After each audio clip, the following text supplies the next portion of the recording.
अपने हैं लहरे। नमस्कार। आज हम इतिहास के एक ऐसे पन्ने को पलट रहे हैं जो बहुत ही पेचीदा है, विवादास्पद भी। हम बात कर रहे हैं गोपाल चंद्र मुखर्जी की। जिन्हें गोपाल पाठा के नाम से ज्यादा जाना जाता है। हाँ, पाठा।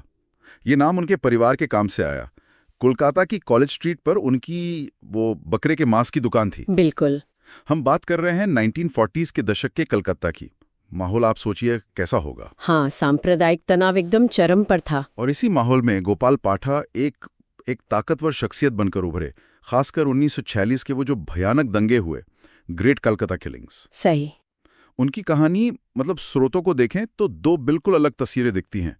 कुछ लोग उन्हें हिंदू समुदाय का रक्षक मानते हैं, एक हीरो, और दूसरे उन्हें हिंसा फैलाने वाला एक गुंडा कहते हैं। ये कहानी वीरता की भी है, क्रूरता की भी, और इसमें नैतिकता के बड़े मुश्किल सवाल छिपे हैं। बिल्कुल।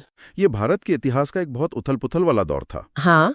तो आज हमारा मकसद यही है, जो भी जानकारी, जो स्रोत हमारे पास हैं, उनके आधार पर गोपाल पाठा की कहानी को समझें। उनकी क्या भूमिका थी, क्या विवाद थे। हाँ, कोशिश करते हैं इस उलझी हुई कहानी की परतें खोलने की। चलिए शुरू करते हैं। तो गोपाल पाठा की पृष्ठभूमि क्या थी, कहाँ से आए थे वो? गोपाल पाठा का जन्म कलकत्ता में ही हुआ था, एक साधारण मध्यम वर्गीय बंगाली ब्राह्मण परिवार में। और जैसा हमने बताया, परिवार का वो मांस बेचने का काम था। हाँ, और गोपाल खुद दुकान पर बैठते थे, काम करते थे। ये दुकान सिर्फ रोजगार का जरिया थी या इसका कुछ और भी असर था? नहीं, ये सिर्फ रोजगार नहीं था। इस काम ने उन्हें जमीन से जोड़ा, आम लोगों के बीच उनकी एक पहचान बनी। कैसी पहचान? एक सख्त, दबंग, निडर इंसान की।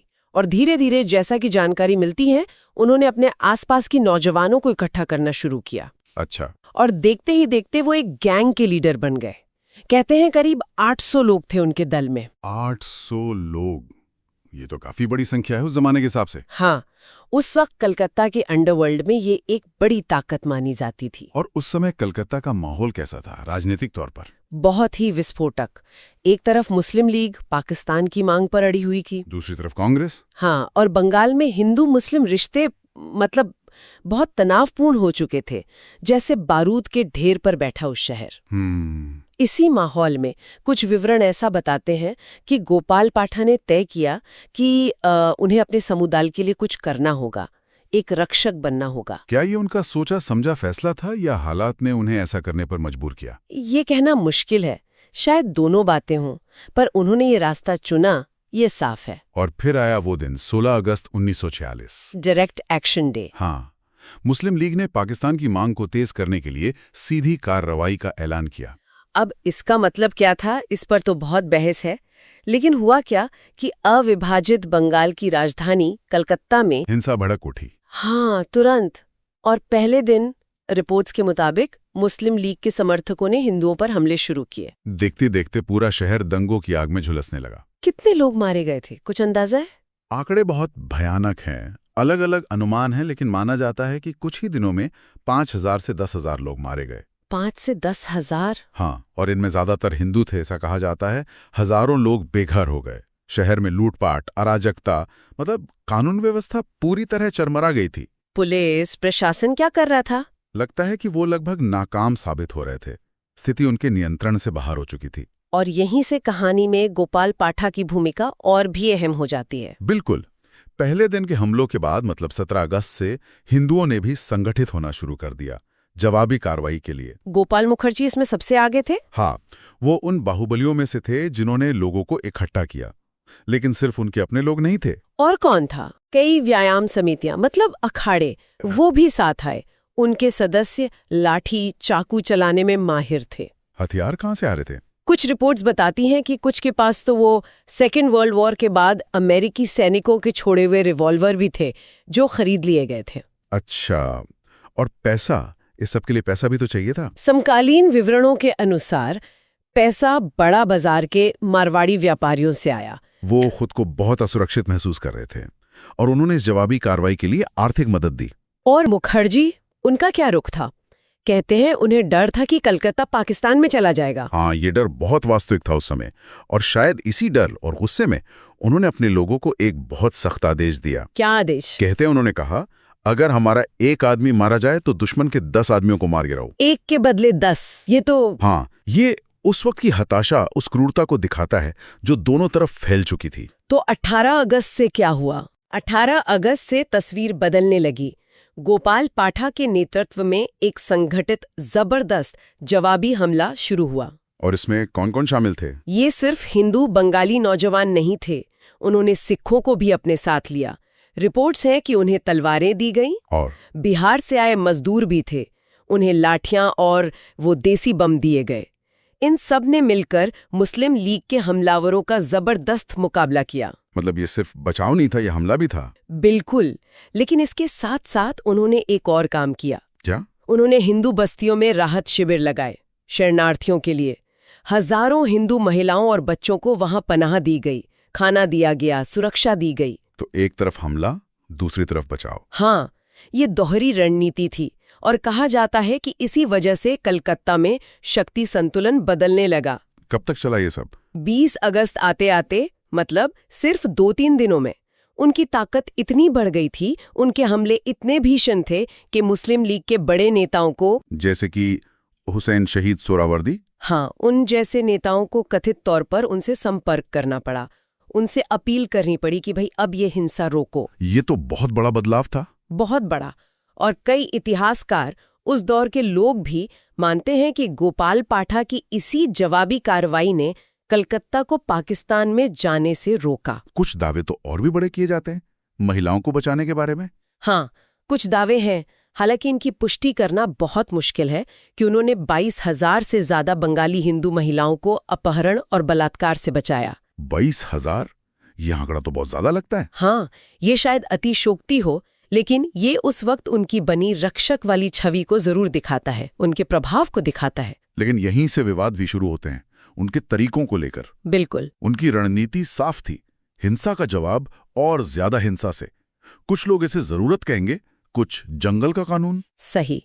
लेकिन उनके तरीके असल में कैसे थे? क्या वो सिर्फ क्रूर थे? एंड्रू व्हाइटहेड, वो ब्रिटिश इतिहासकार जिन्होंने 1997 में उनका इंटरव्यू लिया था, वो क्या कहते हैं? व्हाइटहेड ने उन्हें एक दिलचस्प शब्द इस्तेमाल किया है, ऑडेशियस बट काइंडली, मतलब उद्दंड लेकिन दयालु। उद्दंड लेकिन दयालु, ये कैसा विरोधाभास है? हाँ, व्हाइटहेड ने यह भी लिखा कि कलकत्ता आग की लपटों में घिरा था और गोपाल पाठा ने इस मौके का फायदा उठाकर शहर पर जैसे मिट्टी का तेल छिड़क दिया। ये काफी कड़ी टिप्पणी है। लेकिन मुखर्जी ने खुद क्या कहा था उस इंटरव्यू में? मुखर्जी का पक्ष था कि संकट में फंसे लोगों की मदद करना मेरा कर्तव्य था। तो देखिए, दो बिल्कुल अलग नजरिए, एक उन्हें आग लगाने वाला बता रहा है, दूसरे खुद को कर्तव्य निभाने वाला। एक और बात सुनने में आती है, किसी पुलिस अफसर ने उन्हें सज्जन अपराधी कहा था। हाँ, ये जिक्र भी मिलता है, जेंटलमैन होलिगन। ये भी बड़ा विरोधाभासी है। मतलब शायद ये कि वो एक अपराधी तो थे, उनके तरीके हिंसक थे, लेकिन वो गरीबों की मदद करते थे और उस अफसर के मुताबिक उन्होंने हिंदुओं को बचाने में वाकई अहम भूमिका निभाई। सज्जन शायद उनके अपने समुदाय के प्रति व्यवहार के लिए और अपराधी उनके तरीकों के लिए। ये उस समय की अजीब सच्चाई को दिखाता है शायद, जब कानून का राज खत्म हो जाता है। हाँ, तब लोग अपनी सुरक्षा के लिए ऐसे ही लोगों की तरफ देखते हैं जिनमें ताकत हो, हिम्मत हो, भले ही वो कानूनी दायरे में ना हो। एक और घटना है जो उनके रवैये को दिखाती है। 1947 में जब गांधी जी कलकत्ता आए थे। हाँ, दंगों के करीब 1 साल बाद गांधी जी शांति बहाली के लिए आए थे। उनके कहने पर कई लोगों ने हथियार डाल दिए थे, लेकिन गोपाल मुखर्जी नहीं माने। बिल्कुल नहीं। उसी इंटरव्यू में उन्होंने व्हाइटहेड को बताया था, मैंने पूछा जब कलकत्ता में नरसंहार हो रहा था तब गांधी जी कहाँ थे। उन्होंने हथियार देने से साफ इनकार कर दिया। हाँ, कहते हैं उन्होंने गांधी जी के अनुयायियों को शांति के नाम पर एक कील तक देने से मना कर दिया। ये सिर्फ गांधी जी का विरोध नहीं था, ये शायद उस वक्त बहुत से हिंदुओं के गहरे गुस्से और निराशा की आवाज थी, जिन्हें लग रहा था कि अहिंसा की बातें बेमानी है जब जान पर बनी हो। बिल्कुल, उन्हें लग रहा था कि हमें अपनी रक्षा खुद करनी होगी। तो ये साफ है कि वो अपने हिंसक तरीकों को लेकर बहुत दृढ़ थे। लेकिन क्या इन तरीकों की कोई सीमा थी या ये बस अंधाधुंध हिंसा थी? यहीं पर कहानी का सबसे दिलचस्प और विरोधाभासी पहलू आता है। क्या? उसी 1997 के इंटरव्यू में व्हाइटहेड ने उनसे एक सीधा सवाल पूछा कि क्या आपके लड़के किसी अकेली मुस्लिम महिला को पाकर उसके साथ दुर्व्यवहार करते? और पाठ्य का जवाब क्या था? पाठ्य ने बहुत जोर देकर कहा, नहीं, मेरे सख्त आदेश थे कि महिलाओं के साथ, चाहे वे मुस्लिम ही क्यों न हो, दुर्व्यवहार न करें और न ही उनकी हत्या करें। ये तो काफी चौंकाने वाली बात है। हाँ, और उन्होंने इसका कारण भी बताया। उन्होंने रामायण का हवाला दिया, कहा कि सीता का अपहरण करने के कारण ही रावण का अंत हुआ था। मतलब वो अपनी हिंसा को भी एक तरह की नैतिकता के दायरे में रख रहे थे। ऐसा लगता है। उन्होंने ये भी बताया कि लूटपाट न करने के भी सख्त आदेश थे। तो सोचिए, एक तरफ 1 के बदले 10 का आदेश, दूसरी तरफ महिलाओं की इज्जत और लूटपाट न करने के नियम, वो भी धार्मिक दलीलों के साथ। ये बहुत जटिल तस्वीर है। बेहद जटिल। ये दिखाता है कि उनकी क्रूरता शायद बेलगाम नहीं थी, उसकी अपनी सीमाएं थीं जो उनके अपने नैतिक कोड से तय होती थीं, और यही बात उन्हें सिर्फ गुंडा या सिर्फ नायक के खांचे में फिट होने से रोकती है। अच्छा, तो 1946-47 की इस भयानक हिंसा के बाद क्या हुआ? गोपाल पाठक का क्या बना? धीरे धीरे उन्होंने अपने दल की गतिविधियों से किनारा कर लिया। देश आजाद हो गया, कलकत्ता भारत का हिस्सा बना रहा। तो उनकी जरूरत शायद कम हो गई। हाँ, शायद उनकी वो भूमिका, वो प्रासंगिकता कम हो गई। वो जिए तो काफी लंबा, 2005 तक, लेकिन गुमनामी में। हाँ, ज्यादातर गुमनामी में ही। कुछ जानकारी है कि वो थोड़े बहुत हिंदू राष्ट्रवादी संगठनों से जुड़े रहे, कुछ सामाजिक काम करते रहे, लेकिन वो 1946 वाली जो शख्सियत थी वो पृष्ठभूमि में चली गई। इतिहास की किताबों में उनका जिक्र ज्यादा क्यों नहीं मिलता, मुख्यधारा के इतिहास में? इसके कई कारण हो सकते हैं। एक तो वही उनकी अपराधी या गुंडा वाली छवि। दूसरा, विभाजन की हिंसा अपने आप में इतनी दर्दनाक है, इतनी संवेदनशील है कि शायद इतिहासकार ऐसे किरदारों से बचते रहे हों जो उस हिंसा के प्रतीक बन गए, जो नायक और खलनायक दोनों लगते हों। बिल्कुल। इतिहास अक्सर ऐसे जटिल ग्रे किरदारों को आसानी से जगह नहीं दे पाता। उन्हें किसी एक कैटेगरी में रखना आसान होता है। लेकिन अब हाल के सालों में उनकी कहानी फिर से चर्चा में आ रही है। हाँ, ये एक नया डेवलपमेंट है। एंड्रू व्हाइटहेड की किताब है पार्टीशन वॉइसेस, जिसमें उनका इंटरव्यू छपा। फिर यूट्यूब पर कुछ डॉक्यूमेंट्रीज बनी है। सोशल मीडिया पर भी काफी बातें होती हैं। हाँ, रेडिट, फेसबुक, एक्स, ट्विटर पर उनके बारे में काफी लिखा पढ़ी हो रही है। कुछ लोग तो उनकी तुलना गांधी या पटेल से भी कर रहे हैं। ये तो काफी बड़ा दावा है। हाँ, और ये दिखाता है कि आज के माहौल में इतिहास को कैसे देखा जा रहा है। ऐसा लगता है कि कुछ लोग उन्हें एक भूले हुए नायक की तरह देख रहे हैं, जिसे जानबूझकर नजरअंदाज किया गया। हाँ, ये तर्क दिया जाता है कि उन्हें इसलिए बुला दिया गया क्योंकि वो एक खास सेक्युलर नैरेटिव में फिट नहीं बैठते थे। उन्हें अब एक राष्ट्रवादी नजरिए से पेश करने की कोशिश हो रही है। इसी सिलसिले में वो फिल्म की बात भी है, विवेक अग्निहोत्री की। हाँ, विवेक रंजन अग्निहोत्री ने अनाउंस किया है द बंगाल फाइल्स।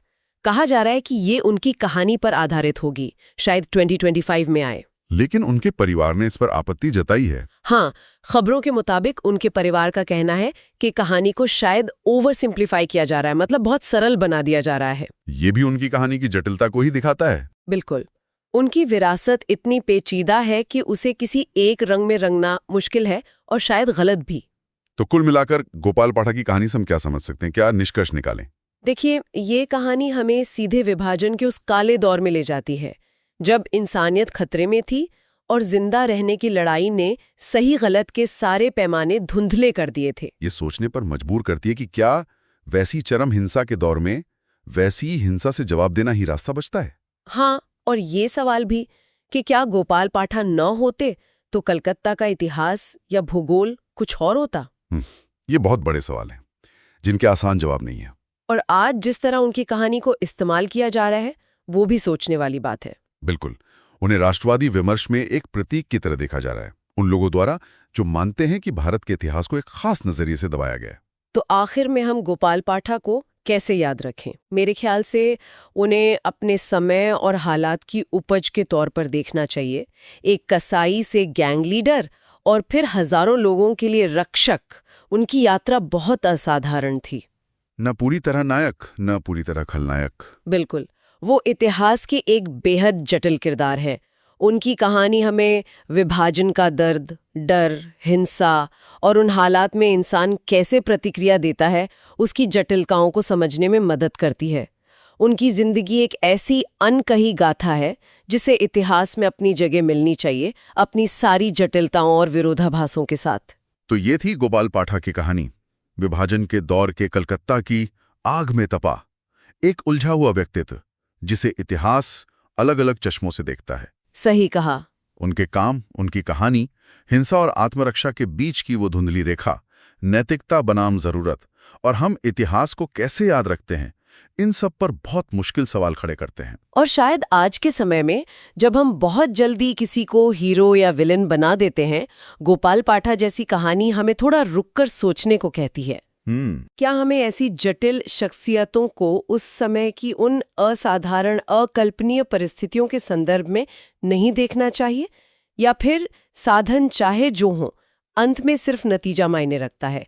ये एक ऐसा सवाल है जिस पर शायद हम सबको अपने अपने विवेक से सोचना होगा।